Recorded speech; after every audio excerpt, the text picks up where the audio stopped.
4, eu quero ler com você a partir do verso 1.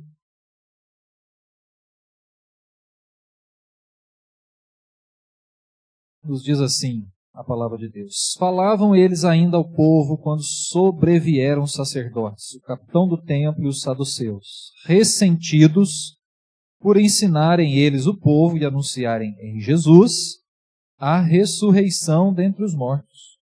E os prenderam, recolhendo-os ao cárcere até o dia seguinte, pois já era tarde.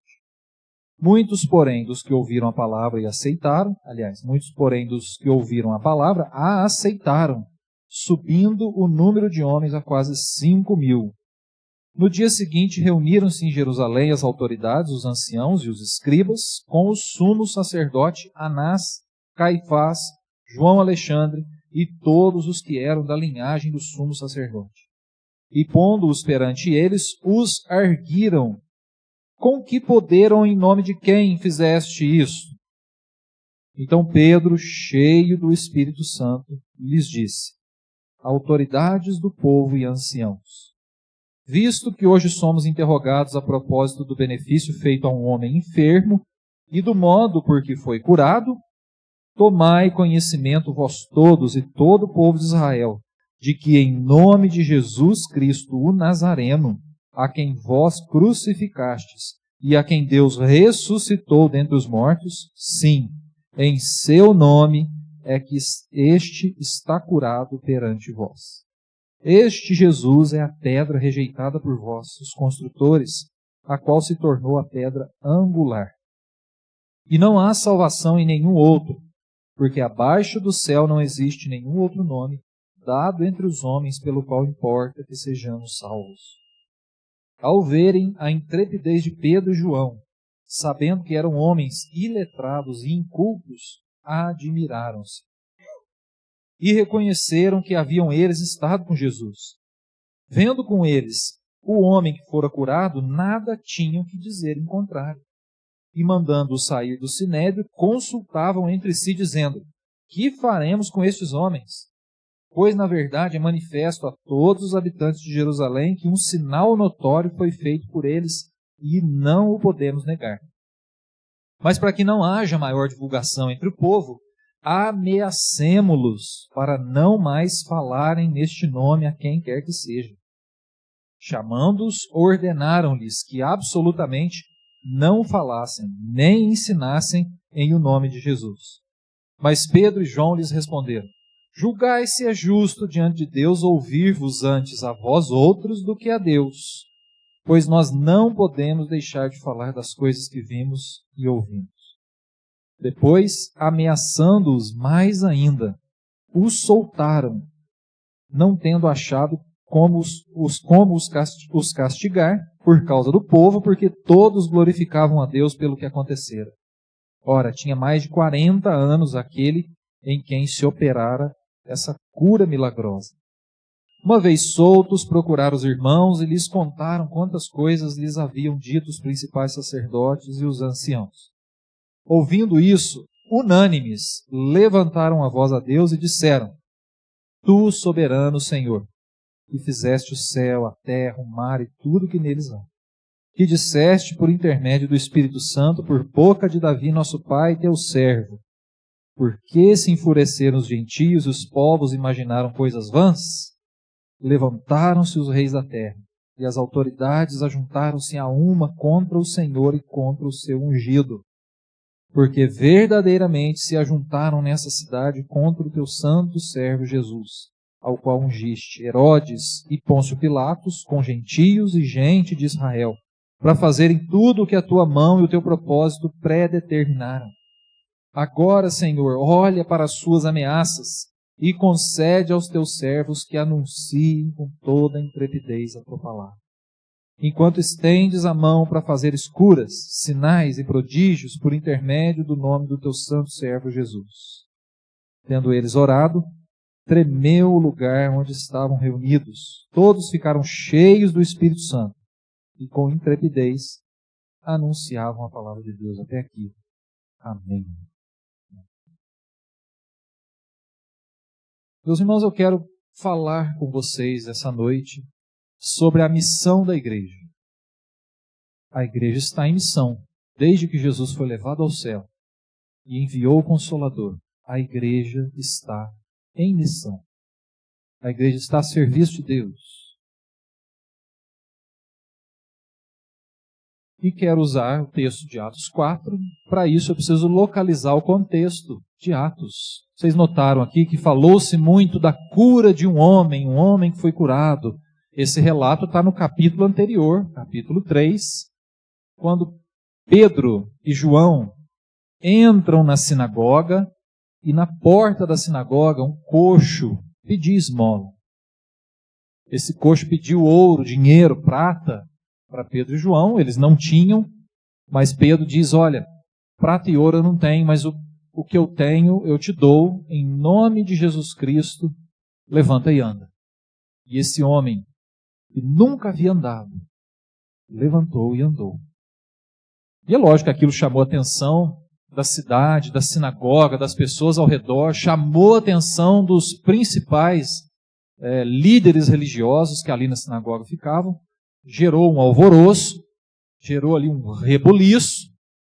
Todo mundo queria saber o que aconteceu, por que o homem que não andava estava andando. Os religiosos ficaram bravos, e a gente chega no capítulo 4, nesse contexto em que Pedro e João entram na sinagoga e começam a ensinar ali dentro que Jesus Cristo ressuscitou dos mortos. Um tema novo, algo que ninguém estava falando sobre ressurreição, voltar a viver. E Pedro e João estão dentro da sinagoga ensinando a ressurreição, a possibilidade da ressurreição, declarando que a morte não é o fim, e que Jesus venceu a morte pelo poder de Deus. Esses dois eventos, a cura do coxo e Pedro e João ensinando sobre a ressurreição, deixam os líderes religiosos furiosos.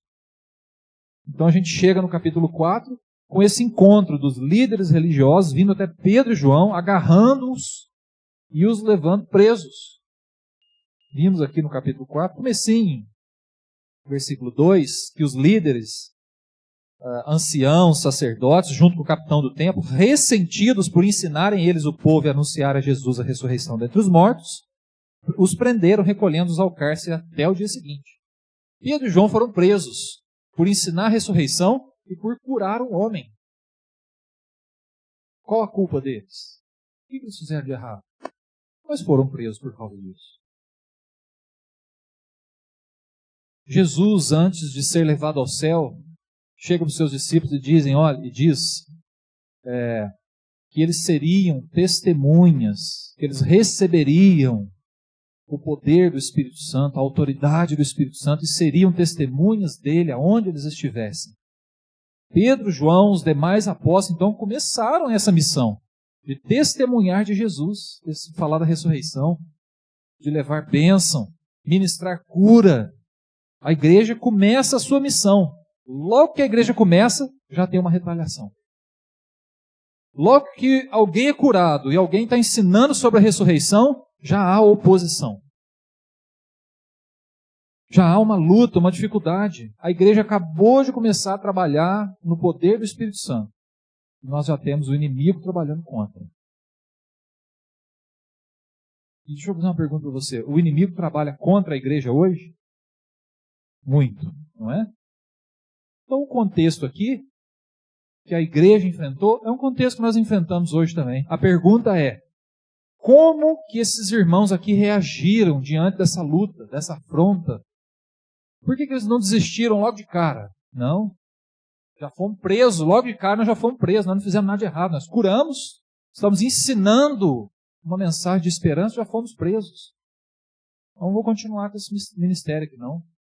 Não é? Humanamente falando, os discípulos tinham motivos para abandonar a missão.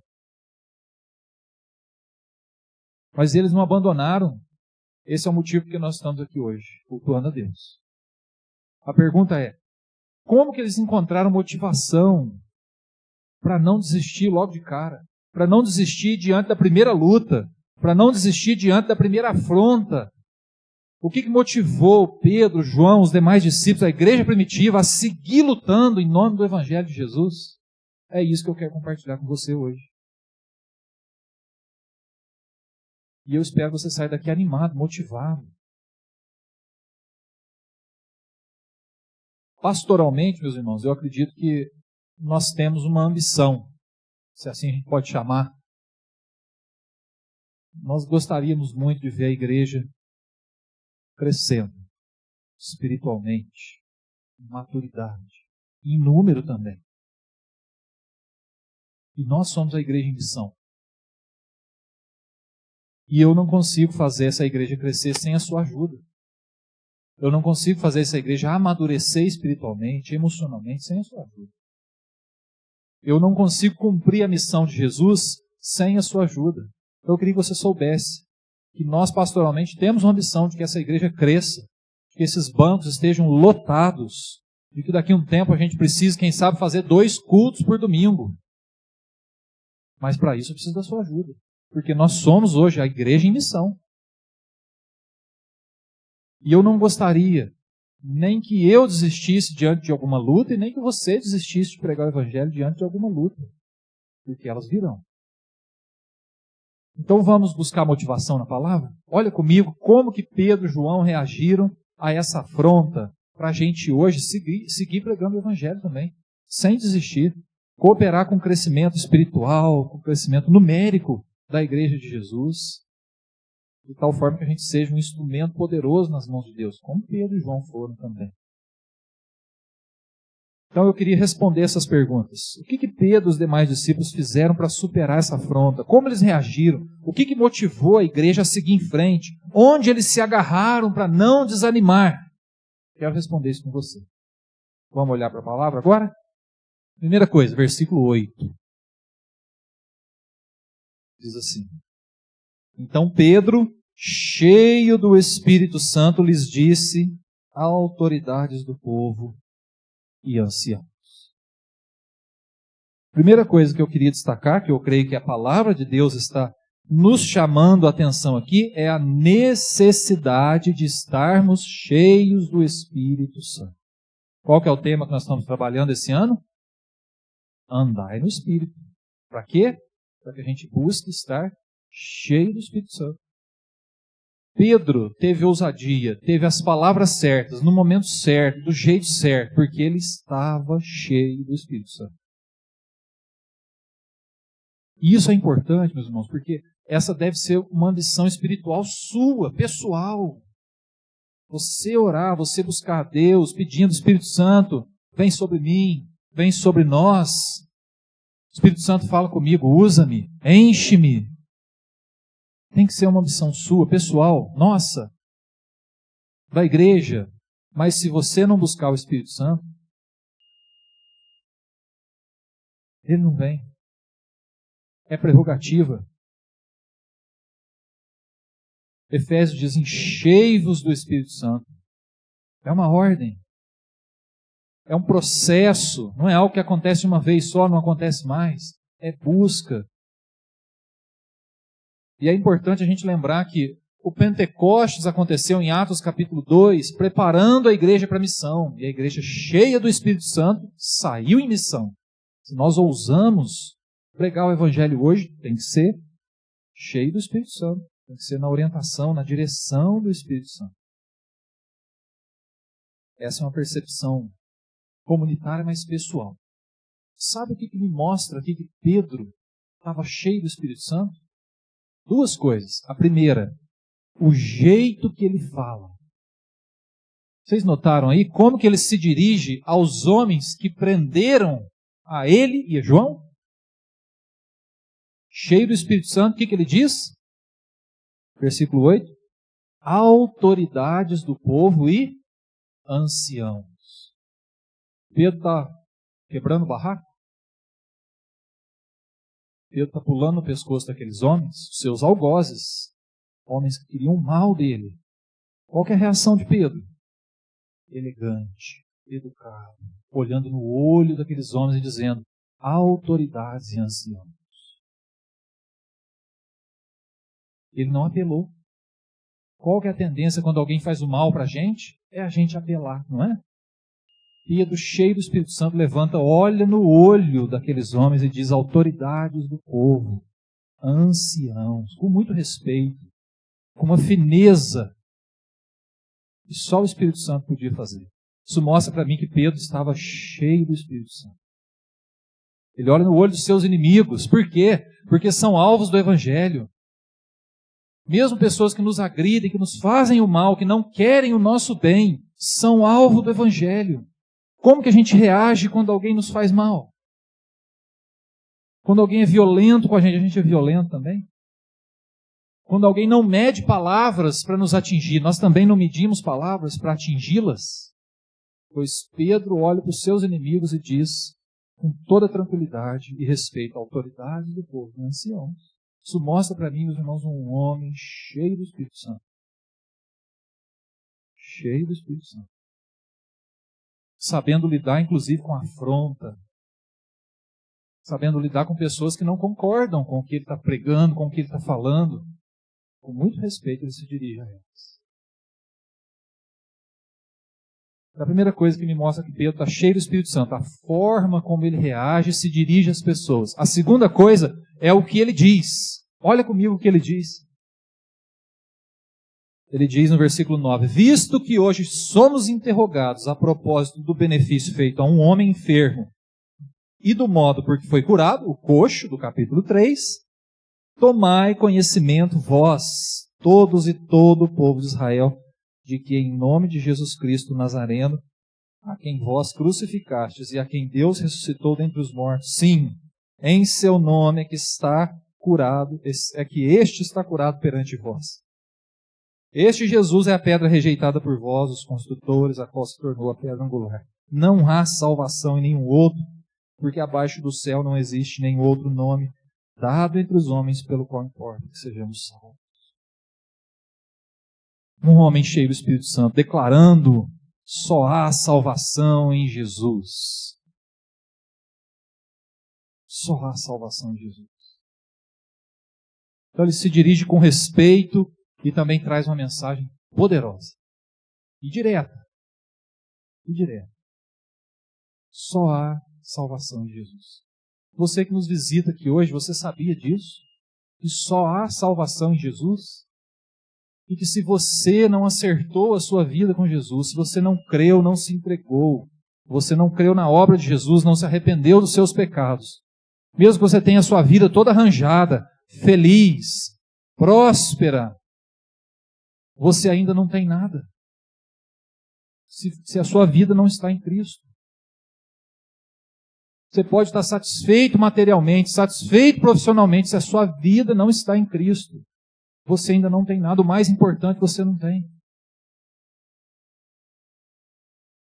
Porque é em Jesus que nós temos salvação. Não há outro nome.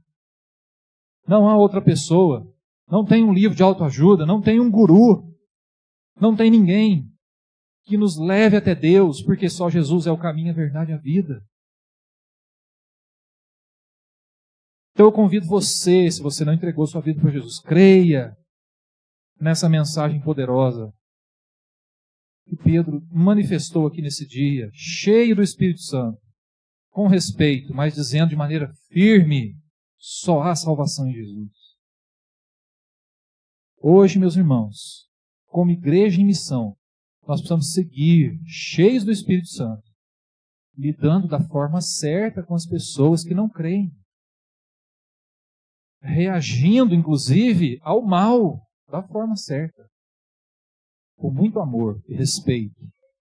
Mas a nossa mensagem, ela é firme, ela é inegociável. Só Jesus salva. Só Jesus salva. Isso não muda. Não mudou, não vai mudar. Porque só há salvação. Só há um nome que pode nos salvar, é o nome de Jesus. Então a primeira coisa que eu destaco, meus irmãos, é que a igreja em missão, ela precisa estar cheia do Espírito Santo. Para saber reagir e saber o que falar. Para saber falar na medida certa, para saber se dirigir às pessoas do jeito certo, o Espírito Santo. Porque se deixar por nossa conta, a gente voa no pescoço, dá uma rasteira, quebra o braço E depois, se a pessoa sobreviver, a gente conversa com ela. Não é? Humanamente falando, é isso que a gente faz, velho. Tem que estar cheio do Espírito Santo. Tem que estar cheio do Espírito Santo. Segunda coisa que eu quero compartilhar com você é o que Pedro fala no versículo 10. Olha comigo. Tomai conhecimento vós todos e todo o povo de Israel, de que em nome de Jesus Cristo Nazareno, a quem vós crucificastes e a quem Deus ressuscitou dentre os mortos, sim, em seu nome, é que este está curado perante vós. Eles estavam questionando Pedro e João, em nome de quem vocês estão fazendo isso? Ensinando ressurreição, curando coxo. Vamos sentar aqui, vamos conversar. O nome é esse. É o nome de Jesus Cristo. É o nome de Jesus Cristo. E o que a palavra de Deus está nos chamando a atenção aqui, meus irmãos, é a necessidade de crermos no nome de Jesus. Você crê no nome de Jesus?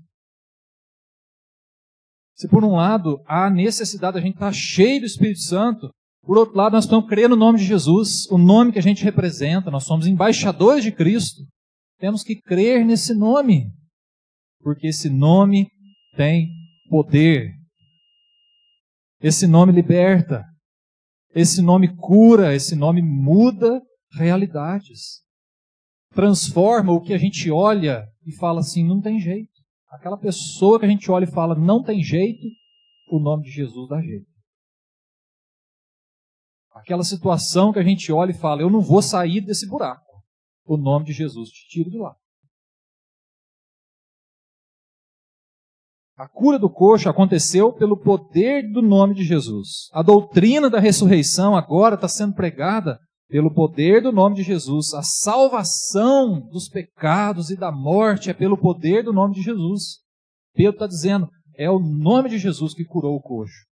É o nome de Jesus que traz esperança para depois da morte, a ressurreição.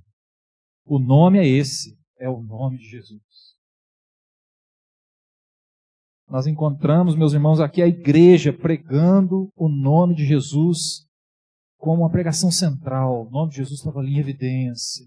Não era o nome de Pedro, nem de João. É o nome de Jesus que está sendo pregado.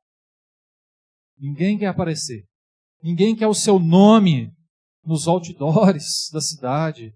Pedro e Paulo querem que seja conhecido o nome de Jesus. Se o nome de Jesus não for a centralidade da pregação da igreja, a igreja perdeu a razão de ser. Então deixa eu te perguntar, você crê no poder do nome de Jesus? Você prega esse nome? Você anuncia esse nome?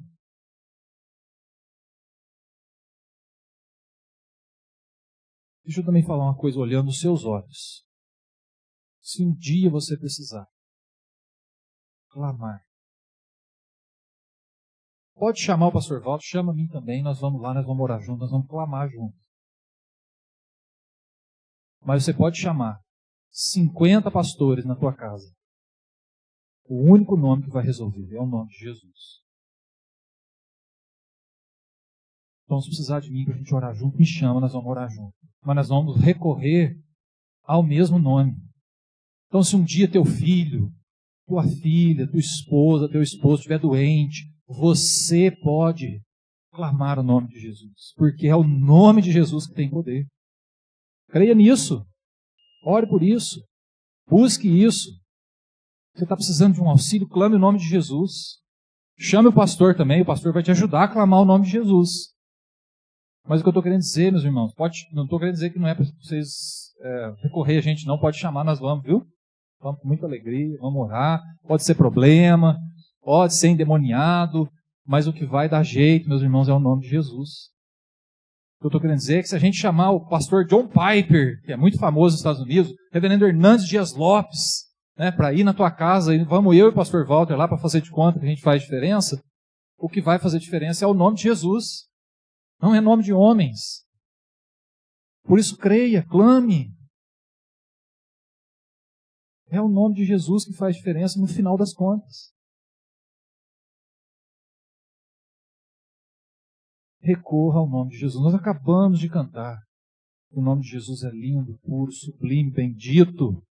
Levanta os mortos, sara os feridos. Creia nisso. Recorra ao nome de Jesus. Coloque a igreja para orar. Se for uma necessidade que você precisa de intercessão, a igreja vai recorrer ao mesmo nome. E quem vai dar jeito é o nome de Jesus.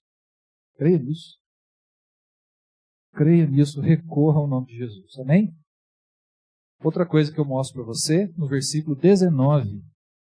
A igreja em missão, enfrentando aqui uma oposição, uma afronta. Chega no versículo 19, nós temos ali Pedro e João. Né? Na verdade, os religiosos, os anciãos, né? Sacerdotes aqui do templo, chamaram Pedro e João, no versículo 18, e ordenaram que absolutamente não falassem nem ensinassem o nome de Jesus. Falou, ó, basta, chega, não vai falar o nome de Jesus mais não. Pedro responde no versículo 19 dessa forma: julgai se é justo diante de Deus ouvir-vos antes a vós outros do que a Deus. Então o que está acontecendo aqui?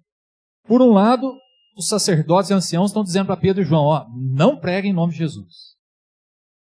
Por outro lado, o próprio Jesus e o Espírito Santo estão dizendo para a igreja, preguem o nome de Jesus. Aí Pedro chega e fala para eles assim, ó, escuta, quem vocês acham que nós vamos ouvir? Vocês ou a Deus? E é claro, né? Pedro está dizendo, ó, nós não vamos parar de pregar o nome de Jesus, nós não podemos parar de falar do que nós temos visto, dos sinais que estão acontecendo, do que Jesus está fazendo em nós, através de nós, nos outros. Nós não vamos parar de pregar o Evangelho. O que a palavra de Deus está nos ensinando aqui, meus irmãos? A obediência a Deus e não a homens. Que a voz de Deus é soberana sobre nós, acima de vozes humanas. Então, se em algum momento alguém falar assim, não prego o Evangelho, não, opa, vou pregar o Evangelho, sim. Por que não? Lógico que nós não vamos, a questão não é a gente desrespeitar alguém que tem uma outra religião, que crê de outra, a questão não é essa. A questão é a gente não se intimidar, é a gente não parar de pregar o Evangelho porque alguma coisa aconteceu, alguma afronta, ou mesmo alguém nos disse, né? Aqui o Evangelho não é bem-vindo, sacode o pó, segue pregando o Evangelho, não pare, não desista, persevere. Pedro está dizendo, eu não vou parar de pregar o Evangelho. Se vocês não querem ouvir, tem gente sedenta por aí querendo ouvir. Vocês não estão recebendo o maná do céu, tem gente por aí que está com fome de Deus. Nós vamos pregar para essas pessoas. Então não se intimide diante de vozes humanas, porque nós temos muitas vozes dizendo para nós, não é bem assim não, né? Relativizando o Evangelho, relativizando a palavra de Deus, e vem Deus e falando, não, é assim ó, para caminhar, é assim que é para fazer missão.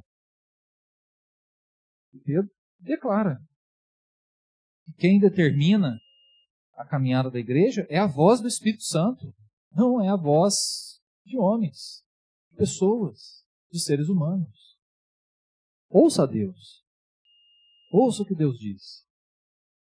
Sensibilize o seu ouvido para a voz de Deus. Você tem obedecido a Deus ou a homens? Qual voz comanda a sua vida? Qual voz? Última coisa que eu quero compartilhar com vocês, meus irmãos. Uma igreja cheia do Espírito Santo, uma igreja que crê no nome de Jesus, uma igreja que ouve a Deus e não a homens. Última coisa. Versículo 24 nos diz assim: quando Pedro e João se juntam com os irmãos, os outros demais cristãos, contam o que aconteceu, versículo 24 diz que unânimes levantaram a voz a Deus e disseram: Tu, soberano Senhor, que fizeste o céu, a terra, o mar e tudo que neles há. E disseste por intermédio do Espírito Santo, por boca de Davi, nosso pai, teu servo, por que se enfureceram os gentios e os povos imaginaram coisas vãs? Levantaram-se os reis da terra e as autoridades ajuntaram-se a uma contra o Senhor e contra o seu ungido. Porque verdadeiramente se ajuntaram nessa cidade contra o teu servo Jesus, santo servo Jesus, ao qual ungiste Herodes, Pôncio Pilatos, com gentios e gente de Israel, para fazerem tudo que a tua mão e o teu propósito predeterminaram. Agora, Senhor, ora para as suas ameaças e concede aos teus servos que anunciem com toda intrepidez a tua palavra, enquanto estendes a mão para fazer escuros sinais e prodígios por intermédio do nome do teu santo servo Jesus. Tendo eles orado, tremeu o lugar. Todos ficaram cheios do Espírito Santo e continuaram com intrepidez anunciando a palavra de Deus. Meus irmãos, esse relato termina com uma oração. Termina com o povo de Deus buscando a Deus. Então o que aconteceu? Uma afronta. A reação de Pedro foi cheio do Espírito Santo, com muito respeito, falar para as autoridades: olha, é em nome de Jesus que nós estamos fazendo isso. O poder vem dele. Nós não vamos parar de falar, não. Então eles se encontram ali, no momento final, oram a Deus. Não sei se vocês notaram na oração, eles dizem: Senhor, o Senhor já tinha dito pela boca de Davi que haveria retaliação, que haveria oposição. O Senhor já tinha dito. Aliás, isso aconteceu para se cumprir o que o Senhor planejou. Então eles estão dizendo aqui: o inimigo agiu, o inimigo afrontou, achando que ia derrubar, na verdade estava cooperando para o propósito de Deus. Achando que matar Jesus ia resolver o problema, na verdade eles estavam sendo instrumento para os planos de Deus. É uma oração confiante dizendo aqui que os inimigos se levantam para afrontar o plano de Deus, na verdade eles se frustram. Porque os planos de Deus, eles vão acontecer. E nessa oração eles demonstram a confiança no propósito de Deus. E aí quando eles vão falar dos inimigos, não sei se vocês notaram aí, chega ali no versículo 29, agora, Senhor, olha para as suas ameaças, né? Olha para esses homens aqui, sacerdotes, anciãos, nos prenderam. O que você pediria em oração? No lugar de Pedro e João, o que você pediria? Senhor, dá um jeito nesses homens aqui. Vamos prender eles agora? Vamos dar um perdido neles? Né? Deixar eles um mês dentro de uma caverna? O que a gente ia pedir para Deus? Qual seria a nossa reação em oração? Pensando nos nossos inimigos, aquelas pessoas que nos afrontam. Pois nós temos aqui, meus irmãos, uma oração madura, uma oração crente no propósito de Deus. A palavra de Deus está nos chamando a atenção aqui, meus irmãos, que nós precisamos orar diante das ameaças. Mas não é orar de qualquer jeito. Porque a nossa intenção, geralmente, é pedir para Deus tirar os inimigos da nossa reta, não é? Senhor, dá um jeito nesse povo aí. Dá um jeito nos inimigos, né? Eu já contei aqui, há um tempo atrás, vou contar de novo. Contei no Boi da Mata, um episódio que aconteceu comigo, com a minha família. E tem tudo a ver com isso aqui. Quando eu me mudei para casa, agora em 21 de outubro, vai fazer 9 anos, nós estamos morando ali no Residencial Morumbi, o Indira Gandhi, 189, quem quiser ir lá tomar um cafezinho, está convidado. Só avisa para não aparecer todo mundo de uma vez, né? Vai recebendo aos poucos, vai ser uma alegria. Estamos ali há 9 anos. Logo depois que nós nos mudamos, uns 6 meses depois, começou a construir um predinho. Fizeram um predinho, 3 andares, 6 apartamentos. E aí nós ficamos na expectativa, vai vir mais gente morar na rua, traz mais segurança, vai ser interessante, a gente ter vizinhos novos. Mudou um rapaz para lá. 20 e poucos anos, talvez. Um BMW azul, chegava roncando o motor na porta de casa. 2 horas da manhã. Ligava o som, e o som ficava. 1 hora, 2 horas, 3 horas. E a gente dormia. Foi uma noite, foi outra noite, foi outra noite, foi outra noite. De repente parou. O menino sumiu. 1 dia, 2 dias, 1 semana, 10 dias, 15 dias, voltou o menino. Aí nós descobrimos que ele trabalhava 15 dias e ficava 15 dias em casa. Nos 15 dias que ele ficava em casa, meus irmãos, era terrível. E olha, eu estou falando assim terrível, porque era terrível mesmo. O menino era promíscuo, ele levava prostituta na casa dele. E em voz alta, Ele falava que tinha uma prostituta lá, levava mais amigos, e a gente com criança em frente do prédio. Era terrível. Terrível, terrível, terrível. Promiscuidade, falando em voz alta. Eu ficava, meu Deus, não deixa minhas meninas acordar para ouvir isso. E eu ia, um dia eu saí na porta para pegar ele na janela e falar para ele, pelo amor de Deus, tem criança aqui, amanhã cedo eu acordo para levar a criança na escola, a gente acorda cedo, a gente quer dormir, né? Sabe o que ele falou na janela para mim? Vai, Corinthians. Tinha que ser corintiano. Né? Você acredita que ele zombou de mim falando isso? Né? Virou as costas assim e falou, vai, Corinthians. Saiu andando na cozinha lá. Tinha que ser corintiano. Né? Meus irmãos, que tempo terrível. Eu e a Adriana, a gente ficava tão ansioso. Nós sabíamos o dia que ele ia chegar. Sabe, aqueles 15 dias de paz, ele ia embora, a gente ficava, nossa, nós vamos dormir 15 dias.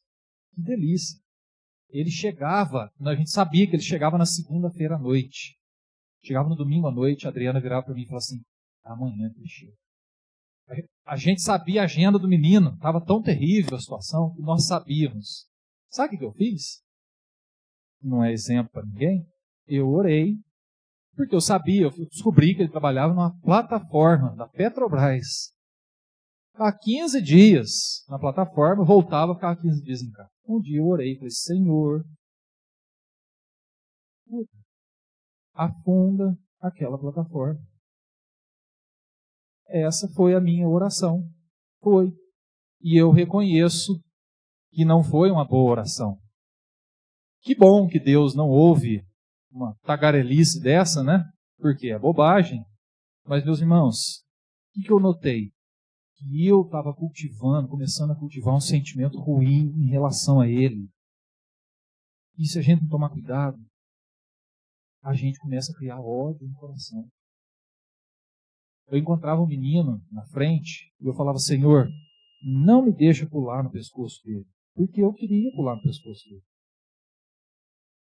E é lógico, eu ia levar uma coça, porque eu não sei brigar. A Elisa, se ela brigar comigo, eu apanho. Eu não sei brigar.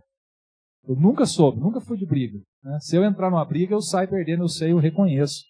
Mas vocês notam, meus irmãos, que se a gente não tomar cuidado com situações assim, de repente a gente está pedindo para Deus. Né? Eu orei, eu pensei, falei, Senhor, aqui deve ter um monte de gente que trabalha com ele, que não te conhece. Faz esse povo te conhecer, mas leva esse menino para o inferno. E eu comecei a falar desse jeito.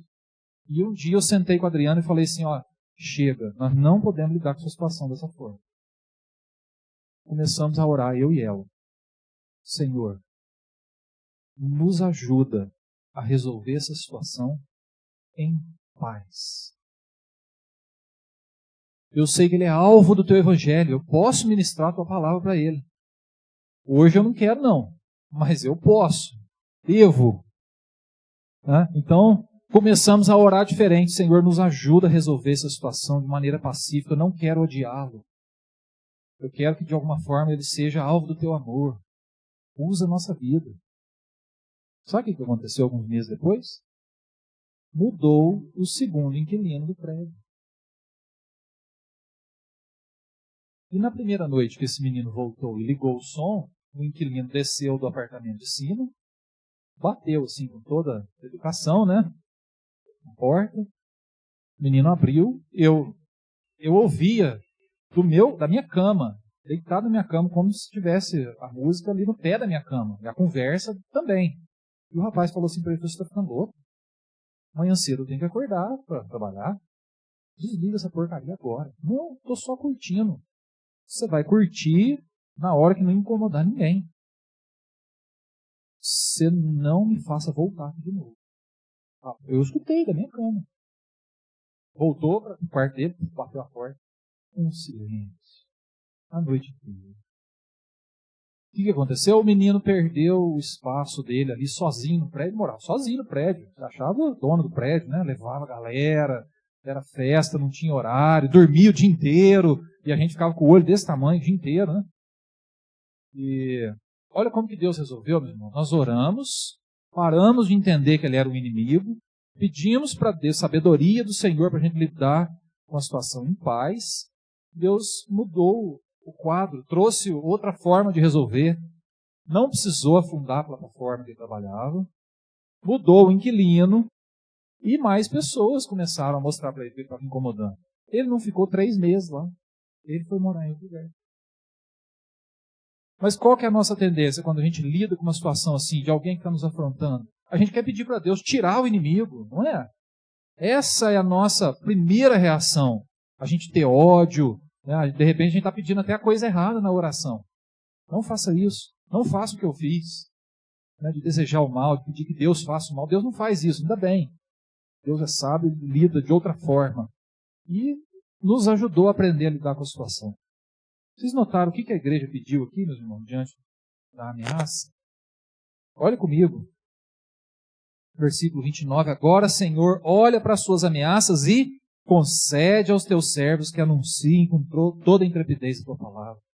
A igreja, cheia do Espírito Santo, crendo no nome de Jesus, ouvindo a voz de Deus e não de homens, chega e fala numa oração: Senhor, os inimigos estão aí, não tem problema, nós vamos continuar pregando a tua palavra.